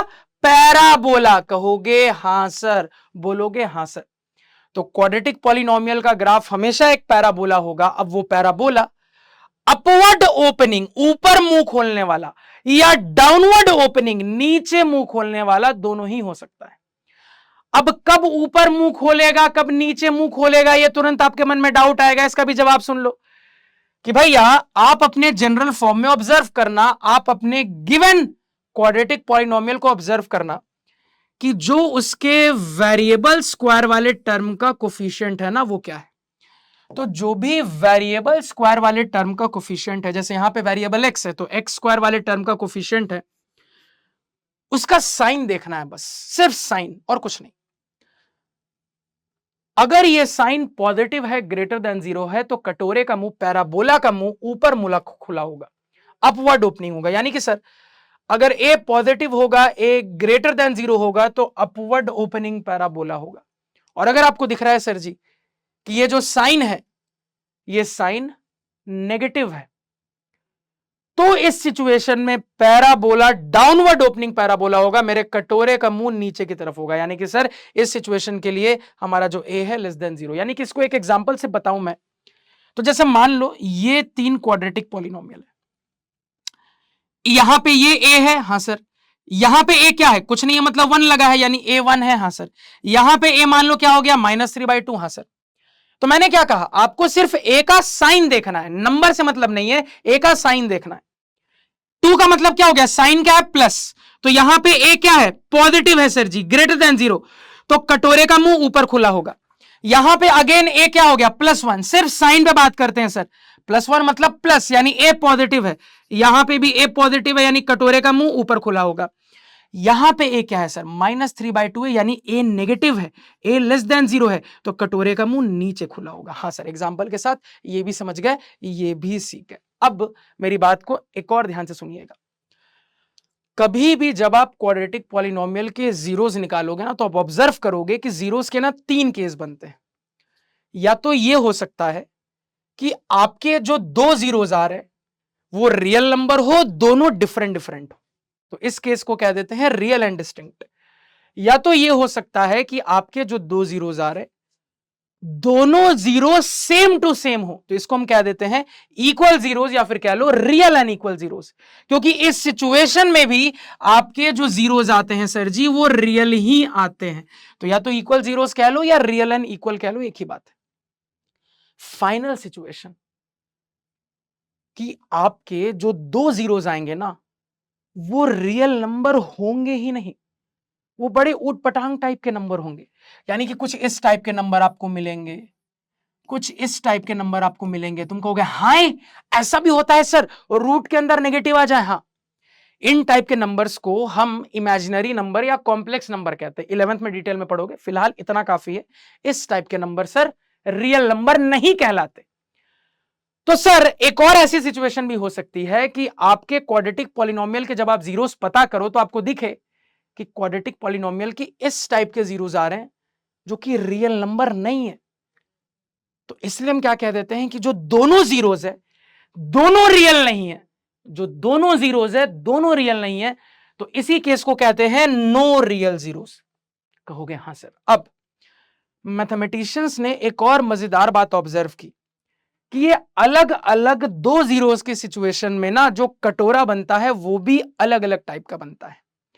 यानी कि सर आपको ये दिखेगा, आपको ये समझ में आएगा, यानी कि सर आपको ये दिखेगा, आपको ये समझ में आएगा, ध्यान से सुनना, कि जब हम रियल एंड डिस्टिंक्ट जीरोस की बात करेंगे, रियल एंड डिफरेंट जीरोस की बात करेंगे, तो ऐसी सिचुएशन में मेरा कटोरा ऊपर मुंह खोले या मेरा कटोरा नीचे मुंह खोले, वो हमेशा एक्स एक्सिस को 2 अलग अलग पॉइंट पे कट करेगा। जैसे यहां देखिए, कटोरा ऊपर मुंह खोल रहा है, एक्स एक्सिस को 2 अलग अलग पॉइंट पे कट किया। अगेन मान लो कटोरा नीचे मुंह खोल रहा है, एक्स एक्सिस को 2 अलग अलग पॉइंट पे कट किया। तो हमेशा याद रखना कि रियल एंड डिस्टिंक्ट जीरोस के केस में जो पैराबोला होता है वो एक्स एक्सिस को 2 डिफरेंट पॉइंट्स पे कट करता है। अब रियल एंड इक्वल जीरोस के केस में क्या होता है, रियल एंड इक्वल जीरोस के केस में क्या होता है कि आपका जो कटोरा होता है ना वो ऊपर मुंह खोले या नीचे, वो एक्स एक्सिस को अब कट नहीं करता, छू के निकल जाता है। तुमने सुना है ना, टक से छू के निकल गया, बस वही वाली बात है, टक से छू के निकल जाता है। आपका पैराबोला इस केस में कट नहीं करता एक्स एक्सिस को, वो एक्स एक्सिस को सिर्फ टच करके निकलता है, टक से टच करके निकल जाता है, टक से टच करके निकल गया, टक से टच करके निकल गया। कहोगे हाँ सर। फाइनल जब नो रियल जीरोस का केस बनता है सर, इस सिचुएशन में ऑब्जर्व किया गया कि पैराबोला ऊपर मुंह खोले या पैराबोला नीचे मुंह खोले, ससुरा पैराबोला नाराज हो जाता है एक्स एक्सिस से। पैराबोला एक्स एक्सिस को कट भी नहीं करता, टच भी नहीं करता। तो इस नो रियल जीरोस वाले केस में याद रखना कि पैराबोला ऊपर मुंह खोले या नीचे मुंह खोले, कुछ भी बोले, वो नाराज है एक्स एक्सिस से, वो एक्स एक्सिस को ना ही कट करता है ना ही टच करता है। यानी कुछ ऐसी सिचुएशन बनती है। कहोगे हाँ सर, ध्यान में रखेंगे, इंपॉर्टेंट। चलिए अब ये आप लोग सीख गए हो, आगे चलते हैं, आगे एक और इंपॉर्टेंट कंसेप्ट को देखते हैं जिससे सीबीएसई भर भर के पॉलिनोमियल से सवाल पूछता है। ज्योमेट्रिकल मीनिंग ऑफ जीरोस, यानी कि मेरी बात समझना, आपने पढ़ा कि सर दुनिया का कोई भी पॉलिनोमियल हो, दुनिया का कैसा भी पॉलिनोमियल हो, उसका एक ग्राफ बना सकते हैं। हाँ, मैथमेटिकली पॉलिनोमियल के जीरोस आते हैं। हाँ, ग्राफिकली उन जीरोस का क्या मतलब होता है? मैथमेटिकली जीरोस का मतलब क्या है तुमने सीख लिया। ग्राफिकली ये जीरोस कैसे दिखेंगे, ग्राफिकली इन जीरोस का इंटरप्रिटेशन कैसा होता है, आइए वो जानते हैं, ध्यान से सुनिएगा। तो ना यहां पे अब दो चीजें हैं कि किसी भी पॉलिनोमियल का ग्राफ बना के दे दिया, तो पहली चीज कैसे पता करेंगे कि उसके कितने जीरोस हैं, या कह लो कितने रियल जीरोस हैं। दूसरी चीज, वो जो जीरोस हैं उनकी वैल्यू क्या है। तो अपने इन दो सवालों का जवाब ध्यान में रखेंगे। सबसे पहले पहला सवाल कि सर अपने पॉलिनोमियल का ग्राफ देख के ये कैसे बताना है कि पॉलिनोमियल के कितने जीरोस होंगे भैया। तो आपको उसके लिए यह बात याद रखनी है कि मुझे देखना होगा कि सर मेरा जो पॉलिनोमियल है ना, वो एक्स एक्सिस को, वाई एक्सिस को नहीं, किसको, एक्स एक्सिस को, एक्स एक्सिस को कितनी बार कट कर रहा है या कितनी बार टच कर रहा है। क्या मैंने बोला, जो पॉलिनोमियल का ग्राफ है वो एक्स एक्सिस को कितनी बार कट कर रहा है, कितनी बार टच कर रहा है। तो ये जितनी बार कट या टच करता है इसको गिन लेते हैं। यही गिनती मेरे पॉलिनोमियल का टोटल नंबर ऑफ जीरोस होता है। यही गिनती मुझे बता देती है मेरे पॉलिनोमियल में कितने जीरोस है। यानी कि इसी बात को कुल मिला के आप शॉर्टकट फॉर्म में ऐसा याद रख सकते हो कि मैं देखूंगा या मैं देखूंगी कि सर मेरा जो पॉलिनोमियल का ग्राफ है उसने एक्स एक्सिस को कहां कहां कट या टच किया। जितने कट जितने टच होंगे हर कोई एक जीरो की कहानी बताएगा। हर एक कट हर एक टच आपको एक जीरो की कहानी बताएगा। तो गिन लेना कितने कट टच हैं, वो मिलाकर आपको टोटल नंबर ऑफ जीरोस पता चल जाएंगे। जैसे एग्जांपल के लिए मान लो ये किसी पॉलिनोमियल का मजेदार सा ग्राफ है, ठीक है सर, आपसे पूछा जाए बताओ कि इस पॉलिनोमियल के कितने जीरोस होंगे, तो आप जवाब क्या दीजिएगा। आप कहिएगा कि सर मुझे दिख रहा है कि मेरे पॉलिनोमियल ने एक्स एक्सिस को एक बार कट किया, दो बार कट किया, तीन बार कट किया, टच नहीं किया एक बार भी। तो तीन कट है, सर ने सिखाया, हर एक कट हर एक टच एक जीरो की कहानी बताता है। तो तीन कट मतलब सर जी तीन जीरो की कहानी। यानी कि इस गिवन पॉलिनोमियल के तीन जीरोस होंगे। कहोगे हां सर बात समझ में आ गई। अब आगे बढ़ते हैं। अब हमारा अगला सवाल क्या था कि सर अगर सवाल ये पूछ ले वो जो जीरोस होंगे ठीक है उनकी वैल्यू भी बताओ क्या होगा। कि तीन जीरो तुमने बता दिया ठीक है, उन जीरोस की वैल्यू भी बताइए क्या होगी। इसके लिए क्या करना है, तो इसके लिए बड़ा सिंपल फंडा है। वैल्यू ऑफ जीरो निकालने के लिए आपको इसी बात पे डिपेंड करना पड़ेगा। आपको देखना पड़ेगा कि मेरा जो ग्राफ है पॉलिनोमियल का उसने एक्स एक्सिस को जहां जहां कट किया या फिर टच किया तो पॉइंट मिलेंगे कट टच वाले। हां सर, वही जो पॉइंट एक्स एक्सिस के ऊपर आपको मिलेंगे उन पॉइंट्स का एक्स कोऑर्डिनेट देखना है, वही एक्स कोऑर्डिनेट जीरो की वैल्यू होती है। यानी कि इस कंसेप्ट को यहां अप्लाई करें। मान लो कोई मुझसे पूछ ले कि यार इस पर्टिकुलर ग्राफ के पॉलिनोमियल के जीरोस की वैल्यू भी बताओ, तो कहां कहां कट या टच कर रहा था, यहां यहां यहां तीन जगह। ये जो मेरे तीन पॉइंट एक्स एक्सिस के ऊपर है इनके कोऑर्डिनेट्स देखिए, ये हैं सर कोऑर्डिनेट्स। हां सर जी, तो मैंने क्या बोला, इन कोऑर्डिनेट्स के जो एक्स कोऑर्डिनेट है उनको उठा लो, जो एक्स कोऑर्डिनेट है उठा लो, वही जीरो की वैल्यू है। यानी कि इस पर्टिकुलर पॉलिनोमियल के जीरो की वैल्यू क्या क्या हो जाएगी, -6 एक जीरो होगा, 3 एक जीरो होगा और 5 एक जीरो होगा। कहोगे हां सर ये भी समझ गए। तो जीरो का ग्राफिकल इंटरप्रिटेशन क्या है सर, बड़ा इंपॉर्टेंट, ये भी हमने सीख लिया। अब सीख लिया तो कुछ दनादन सवाल प्रैक्टिस करते हैं। अब आपको इन सवालों में मुझे बताना है कि भैया कितने जीरोस थे सांबा, कितने जीरोस होंगे। फटाफट देखते हैं। पहले इस पॉलिनोमियल में तो वीडियो पॉज करिए, ट्राई करिए, फिर सॉल्यूशन चेक करिए। चलिए देख लिया तुमने सॉल्यूशन, चेक करो इस पॉलिनोमियल के कितने जीरोस होंगे। तो कहिएगा कि सर ये कोई भी जो पॉलिनोमियल है ये एक्स एक्सिस को सिर्फ एक बार कट किया है। हर एक कट या टच एक जीरो की कहानी बताता है। सिर्फ और सिर्फ एक कट है सर, यानी कि इस गिवन पॉलिनोमियल का सिर्फ एक जीरो होगा। Sorted sorted. सेम बात यहां करते हैं। अब सर यहां पे जो मेरा पॉलिनोमियल का ग्राफ है उसने एक्स एक्सिस को एक जगह कट किया, दो जगह कट किया। तो दो कट या जीरो वाले पॉइंट आ रहे हैं सर जी।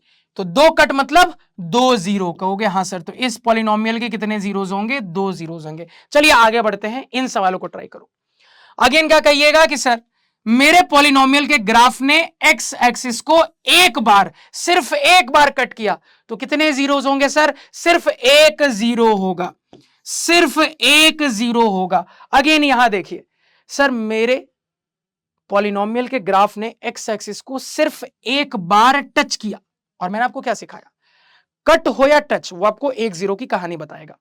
तो एक बार टच कर रहा है सर जी, कट एक बार भी नहीं कर रहा है, कोई बात नहीं, एक बार टच कर रहा है मतलब एक जीरो होगा। हाँ सर, क्लियर है कहोगे? हाँ सर, क्रिस्टल क्लियर है। ठीक है, आगे चलते हैं, इसकी बात करते हैं। इंटरेस्टिंग सवाल, सोचो थोड़ी देर। आप कहिएगा कि सर मेरे पॉलिनोमियल के ग्राफ ने एक्स एक्सिस को एक बार भी कट या टच नहीं किया। जीरो तो तब मिलता ना जब एक्स एक्सिस को कट या टच करता।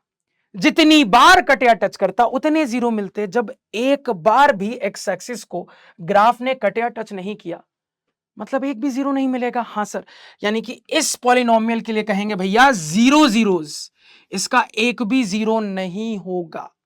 फाइनली यहां जाते हैं। तो मेरे पॉलिनोमियल के ग्राफ ने एक्स एक्सिस को, ध्यान से देखिएगा, एक बार कट किया, एक बार टच किया, एक और बार टच किया। तो कट टच वाले टोटल कितने पॉइंट मिले सर? एक, दो, तीन। यानी कि इससे हम कह देंगे तीन कट टच वाले पॉइंट है। हर कट टच का पॉइंट एक जीरो की कहानी बताता है। तीन पॉइंट मतलब कि सर इस गिवन पॉलिनोमियल के तीन जीरोस होंगे। कहोगे हाँ सर। तो जीरोस की कहानी जो हमने पढ़ी उसको सवाल में अप्लाई भी करके देखा। चलिए इजी सवाल, आगे बढ़ते हैं। अब अपने लास्ट टॉपिक पे आ गए हैं। लास्ट टॉपिक का सवाल देख लेते हैं। मतलब मुझे लग रहा था, मजाक नहीं कर रहा हूं, मुझे लग रहा था कि 2 घंटे का वन शॉट होगा भैया, तुम्हारे लिए और फायदा हो गया, 1.5 घंटे के आसपास में ही खत्म हो जाएगा। देखो ध्यान से। तो relationship between zeros and coefficient, ये दोनों वर्ड के बारे में तुमने पढ़ लिया है, ऑफ अ क्वाड्रेटिक पॉलिनोमियल। तो मैथमेटिशियंस ने क्वाड्रेटिक पॉलिनोमियल के लिए जब बात की तो क्वाड्रेटिक पॉलिनोमियल के कोएफिशिएंट्स और जीरोस के बीच में उनको एक कनेक्शन मिला। क्या कनेक्शन मिला समझते हैं। तो चीजों को समझने के लिए मान लो अपने क्वाड्रेटिक पॉलिनोमियल का जनरल फॉर्म लेते हैं, X square plus B X plus C. थोड़ी देर के लिए अपने क्वाड्रेटिक पॉलिनोमियल के दो जीरोस को अल्फा बीटा मान लेते हैं। याद रखिएगा, अब यहां एक बड़ा इंपॉर्टेंट पॉइंट बताऊंगा। दुनिया का कोई भी कैसा भी क्वाड्रेटिक पॉलिनोमियल हो उसके एग्जैक्टली दो जीरो आएंगे, ना कम ना ज्यादा। हां, एट मोस्ट दो रियल जीरो आएंगे। कंफ्यूज मत हो ना दोनों स्टेटमेंट पे। ज्यादा से ज्यादा दो रियल जीरो आएंगे। अगर मैं सिर्फ जीरो कहता हूं भैया, हर बार एग्जैक्टली दो जीरो आएगा। यह बात श्रीधराचार्य जी का फॉर्मूला कंफर्म करता है। 2x था ना सर, मतलब कि दो जीरो। दुनिया का कोई भी कैसा भी क्वाड्रेटिक पॉलिनोमियल हो, एग्जैक्टली हमेशा उसके दो जीरोस आएंगे। हाँ, रियल जीरोस बोले तो क्या याद रखना, ज्यादा से ज्यादा दो रियल जीरोस। ठीक है, ठीक है सर। तो सर मान लो अपने क्वाड्रेटिक पॉलिनोमियल के दो जीरोस को हम अल्फा बीटा मान लेते हैं, रैंडमली कुछ भी, एक नंबर अल्फा एक नंबर बीटा, एक जीरो अल्फा मान लिया, एक जीरो बीटा मान लिया। तो मैथमेटिशियंस ने ऑब्जर्व किया कि जीरोस का जो सम होगा, जो एडिशन होगा, यानी कि सिचुएशन के हिसाब से अल्फा प्लस बीटा, वो होता है सर जनरल फॉर्म के हिसाब से माइनस बी बाई ए। यानी कि सर दुनिया के किसी भी क्वाड्रेटिक पॉलिनोमियल में आपको दिखेगा sum of zeros is equal to minus coefficient of X divided by coefficient of x square. Again mathematicians ने ऑब्जर्व किया कि जो जीरोस का प्रोडक्ट होगा, जो जीरोस का मल्टीप्लीकेशन होगा, यानी सिचुएशन के हिसाब से अल्फा इंटू बीटा, वो हो जाएगा सी बाई ए।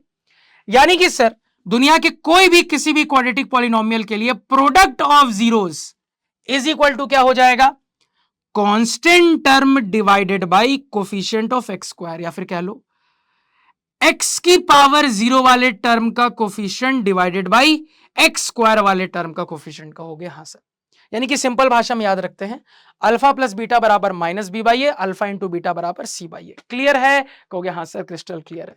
कहने के लिए दो छोटे मोटे नन्हे मुन्ने फॉर्मूले तबाही मचा के रख देते हैं पूरे पॉलिनोमियल में। चलिए अब ये सीख लिया है सर, इससे रिलेटेड दनादन कुछ सवाल प्रैक्टिस करते हैं एनसीईआरटी के। सवाल ने हमें एक क्वाड्रेटिक पॉलिनोमियल दिया। सवाल के दो पार्ट है, पहले कह रहा है भैया इसके जीरोस बताओ, फिर आगे कह रहा है कि अभी अभी जो आपने रिलेशनशिप सीखी है ना सम प्रोडक्ट वाली, उसको चेक भी करो, वेरीफाई भी करो कि ऐसा होता है कि बस बेफिजूल लिख दिया है। आइए सर, पहले सवाल का पहला पार्ट जीरोस निकालना।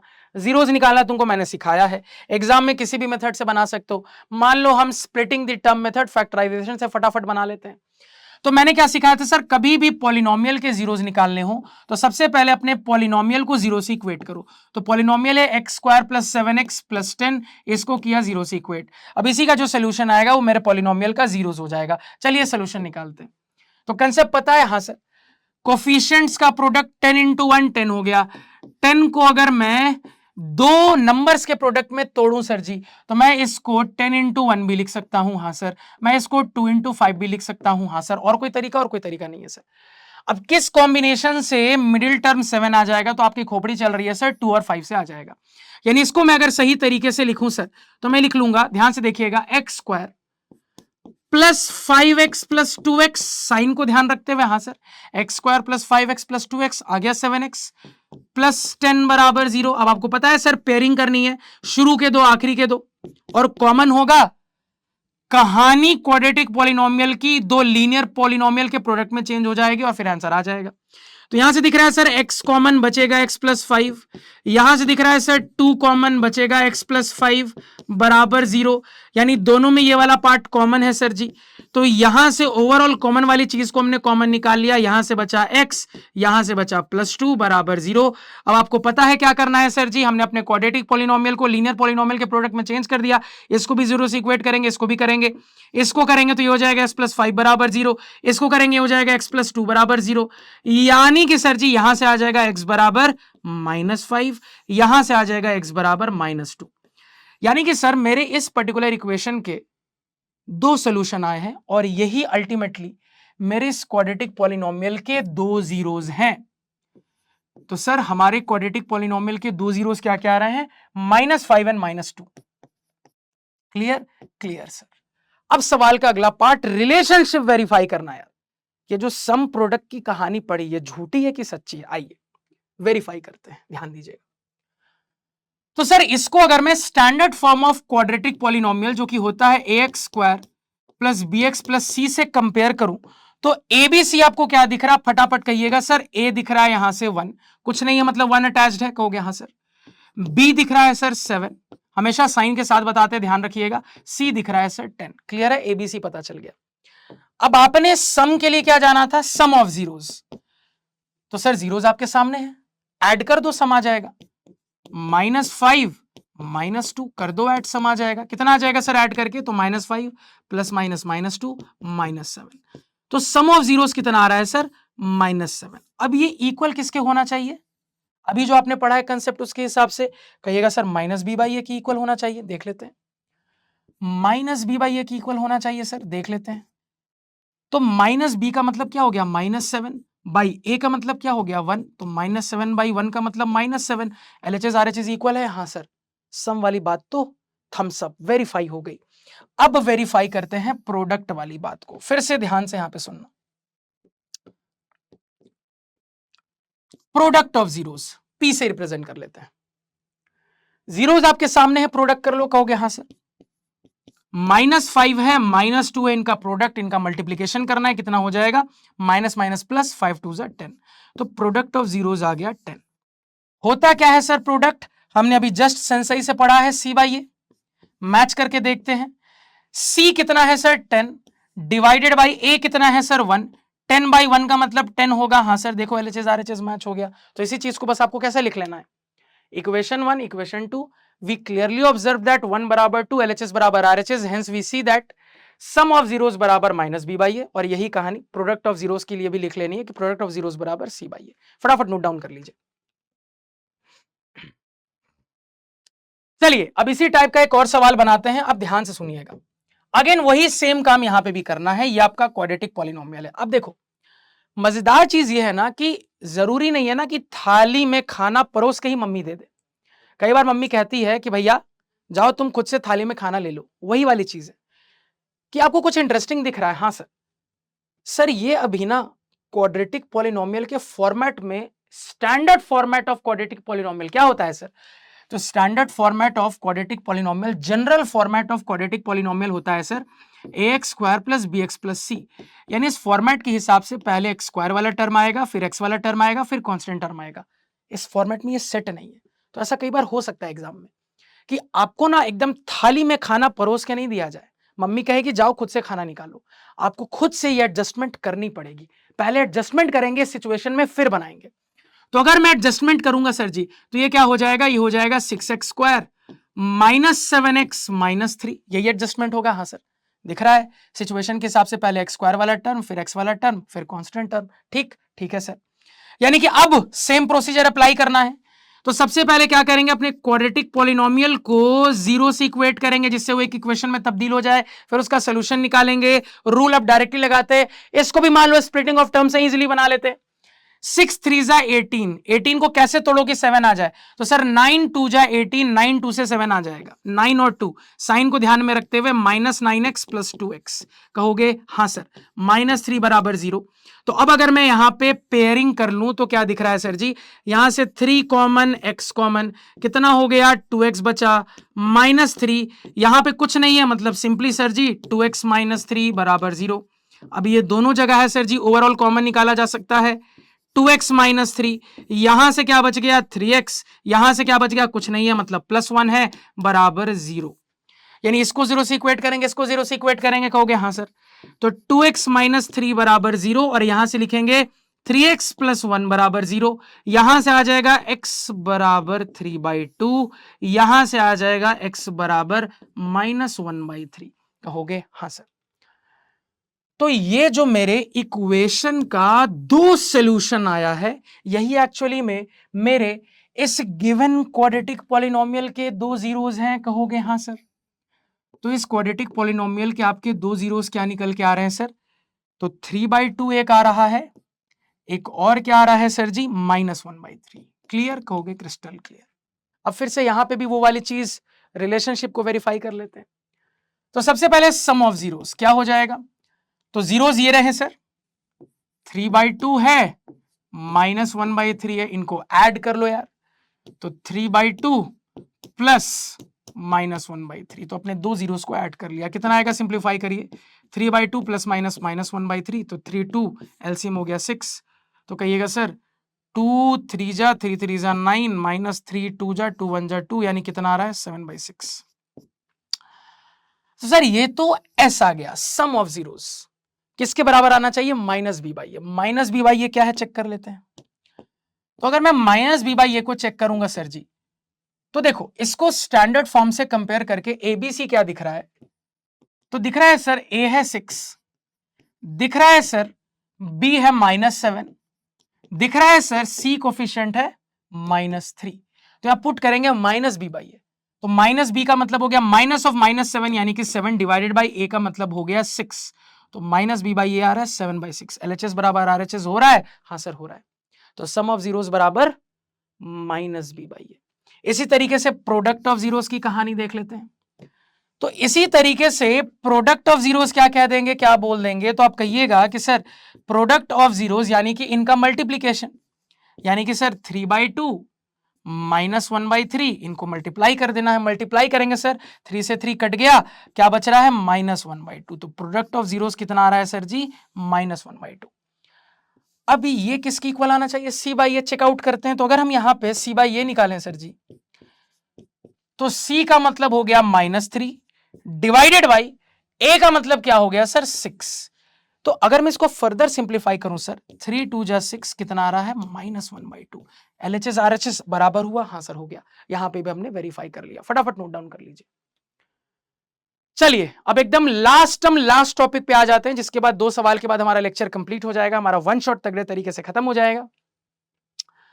कि सर अगर सामने वाला मुझे अपने क्वाड्रेटिक पॉलिनोमियल के दोनों जीरोस बता दे, या मुझे अपने क्वाड्रेटिक पॉलिनोमियल के दोनों जीरोस का सम और प्रोडक्ट बता दे, आइदर ऑफ टू, या तो दोनों जीरोस बता दे, या डायरेक्टली तुमको दोनों जीरोस का सम और प्रोडक्ट बता दे और कह दे कि भैया बताओ वो क्वाड्रेटिक पॉलिनोमियल कौन सा था जिसके ये दो जीरोस आएंगे, यानी कि पॉलिनोमियल पूछ ले तो क्या करना है। तो इसका जनरल फॉर्म कुछ इस प्रकार होता है कि मान लो आप वेरिएबल x पे बनाना चाह रहे हो अपना क्वाड्रेटिक पॉलिनोमियल, तो जनरल फॉर्म कुछ इस प्रकार हो जाएगा कि मान लो मुझे बोल दिया गया है कि मेरे क्वाड्रेटिक पॉलिनोमियल के जो दो जीरोस है वो अल्फा बीटा, तो अगर दो जीरोस दे दे तो आप उन जीरोस का पहले सम प्रोडक्ट निकालो। तो सम ऑफ जीरोस s क्या हो जाएगा sir, alpha plus beta, product of zeros p क्या हो जाएगा सर, अल्फा इंटू बीटा। या कई बार ऐसा भी होता है कि डायरेक्टली आपको सम प्रोडक्ट सीधे ही बता देता है, इन एनी केस आपको sp तक पहुंचना है। अब ये करने के बाद general form of quadratic polynomial कुछ इस प्रकार होगा कि सर k क्या होता है, any real number except zero, zero को छोड़ के कोई भी रियल नंबर हो सकता है k बाहर ब्रैकेट के अंदर अब अपना पॉलिनोमियल लिखेंगे। अगर वेरिएबल x पे बना रहे हैं तो x square minus sum of zeros into x plus product of zeros, यही y वेरिएबल पे बनाते तो अंदर हो जाता y square minus sum of zeros into y plus product of zeros and so on. तो डिपेंड करेगा आप किस वेरिएबल पे बनाना चाह रहे हो।